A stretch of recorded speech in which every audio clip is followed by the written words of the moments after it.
Republicans don't want tax increases, and Democrats are afraid to adjust the formulas for Medicare and Social Security. You don't have to be, those of us not in politics anymore, and those Americans who watch, you talk about those independents, the data says they're most frustrated by Republicans and Democrats. You're seeing Republican congressional members lose primaries, Democratic congressional members lose primaries, largely because people are sick of Washington's back and forth. Now, this campaign, back to the campaign for one moment. Tucker, there have been those on the Democratic side who've suggested, you mentioned private equity, that this job creation mantra that Governor Romney's touched on, that as governor, he finished 47th out of 50 in terms of job creation while he was in office. They picked out one or two examples at Bain Capital where apparently the success was not what the company wanted and people lost their jobs. How do you defend that at a time in which unemployment is high, economic angst is high, anxiety is high amongst middle class, mainstream valued families across the country?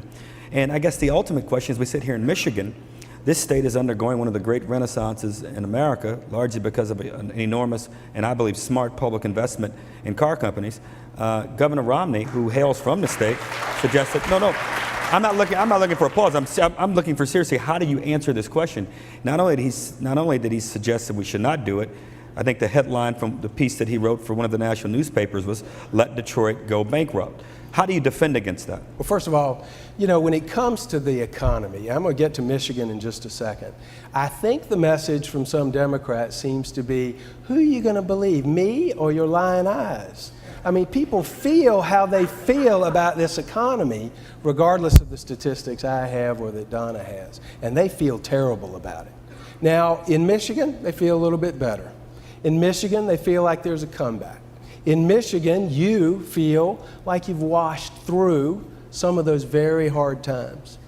Now, Mitt Romney favored a different approach to dealing with the autos. There's no question about that, and I think he pays a political price for that. Even different than President Bush. Even different from President Bush, absolutely.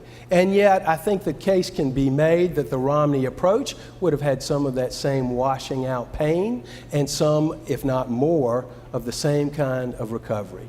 Now, we can argue that in this room. We'd be talking about the past.